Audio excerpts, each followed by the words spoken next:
Começar pela ordem lá, o bebezinho. Nasceu. Ponto de vista odontológico, a gente sempre fala, bebê nasceu, os primeiros meses, já traga o dentista para a gente orientar a mãe como que deve higienizar aquela mucosa, aquela boca do bebê mesmo sem dentes. Sim, é importante.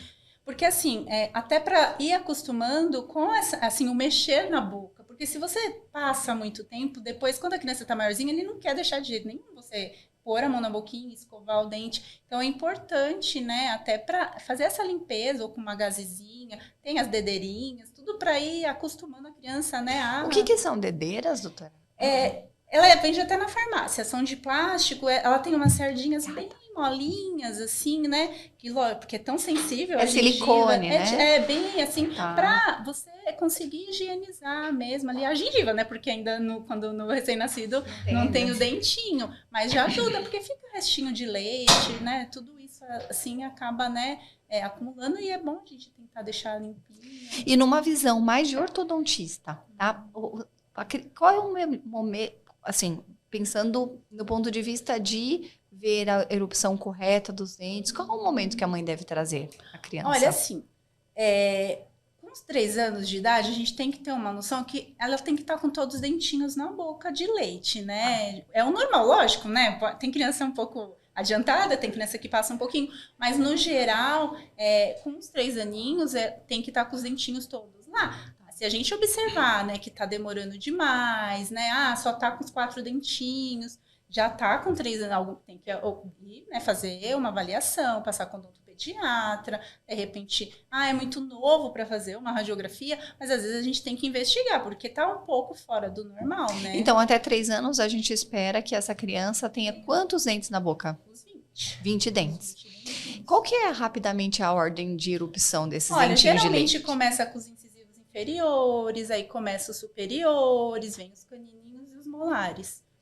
Isso, 3 anos, aí tem essa paradinha dos 3 até os 5 anos e meio para 6 anos, aí começa a querer trocar os dentinhos, e onde começa também a erupção dos primeiros molares permanentes. Perfeito, porque e aí vem 2 assuntos importantes. Primeiro, então, o primeiro momento é por volta dos que eu, mãe, na condição de mãe, pensar em levar o meu filho ao dentista, não para fazer prevenção de limpeza, flúor, nem nada, mas numa visão em termos de posição, de encaixe dos dentes, de crescimento dessas arcadas da boquinha da criança, se está crescendo de acordo do que seria adequado. Alguns adequado. Casos a gente pode começar a observar até antes desses 6 anos, porque tem que ver, às vezes a criança respira muito pela boca, tem essa condição alérgica, então você já começa, ou então a questão da chupeta, começa a observar uma mordidinha aberta, porque é isso, né, que os dentinhos não estão se encaixando, então são coisas que começam a ser observadas que está meio que fora do que é o normal, e aí também tem casos que, lógico, a gente orienta até antes, né, mais precoce, mas é que é aquilo, né, vai da situação. Tá. Então, aos 3 e depois aos 6 anos. 6. O marco aos 6 anos, que é importantíssimo pra gente, na ortodontia e até na clínica geral. Na clínica geral, é a erupção dos primeiros molares. São 4 molares, 2 em cima, 2 embaixo. Não erupcionam, não nasce de um dia para o outro, porque eles são gigantes. Sim, aos poucos, e eles nascem atrás dos 20 dentinhos de leite que essa criança já tem. E aí a mãe, às vezes, não percebe essa erupção, porque nenhum dente de leite caiu para esse processo acontecer. E muitas vezes, nesse momento, está perdendo também o dentinho aqui da frente, os incisivos, e a mãe está mais preocupada em ver se esse processo, porque lá atrás, difícil de perceber. E daí a nossa importância de controlar se esse processo está vindo. Tá higienizando adequadamente, porque assim, né, é um dente que, se a gente for observar, ele quase sempre tem a tendência a cariar. E às vezes, hoje em dia, até que as pessoas estão mais esclarecidas, mas lá antigamente achava-se que era dente de leite, porque tá lá com os dentes de leite, não vai ter problema, vai trocar esse dente. E é sempre importante a gente orientar que não, esse dente não troca, se perdeu. Muito bom, muito bom. E aí a gente entra no assunto dedo chupeta, né? A gente como mãe, a gente sabe como é que funciona, né? Na prática, a teoria é outra, né? Agora, como profissional, o que a gente fala para essa mãe que está ali em casa com o filho, ou com a chupetinha desde muito cedo, ou com o dedo, que eu, Joyce, até considero pior? Sim, eu também considero pior. Por quê? Porque assim, o dedo ele tá lá, preso na mão da criança. Então, a qualquer momento, ela pode estar com esse dedo e fica o dia todo lá. Porque para ela é confortável, né? Até um aconchego, de repente, né? Já a chupeta, lógico, tá lá na boca também, mas aí você pode ir tentando tirar aos poucos. Uma negociação com a criança. E assim, importante até os 3 anos. Também. Isso é importante. Então, meu filho chupou dedo, chupou chupeta. Qual o momento de começarmos a negociação para tirar? No máximo até 3 anos. Ah, mas por que 3 anos? É porque é onde começa, tem sempre aquelas fases de surtos de crescimento, né?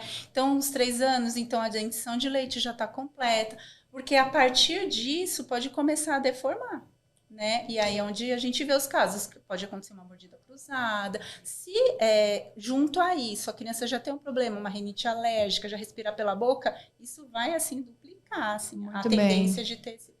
E aí o que eu vejo é que isso é cíclico, né?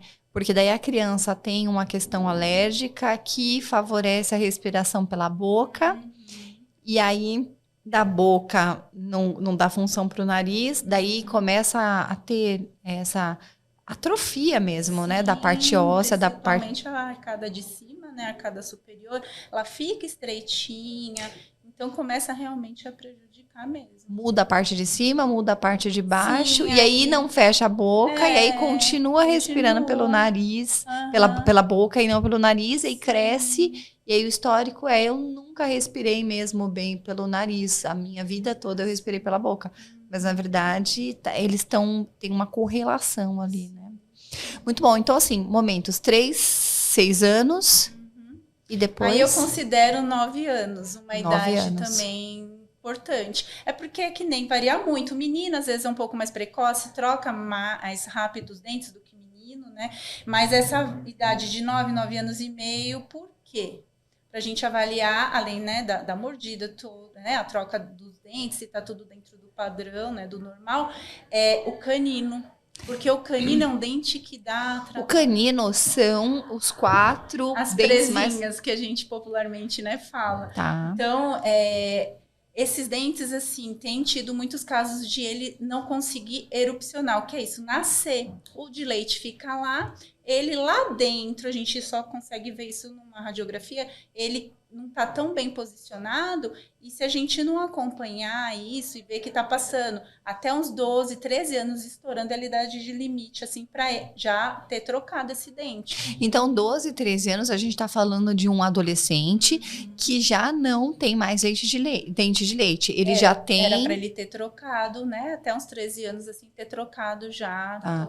E aí a gente pode considerar que ele já tem nessa boca 28 dentes. Trocou todos, e né? Aí... E tem também, vem os segundos molares, nessa faixa aí de 12 anos também, 11, 12, né? Aí depois, um pouquinho mais, vai que eu considero 13, já tem a dentição completa, aí tirando os sisos, né? Que os sisos são lá mais pra depois. Então, assim, eu vi na infância que precisa de um aparelhinho. É um aparelhinho...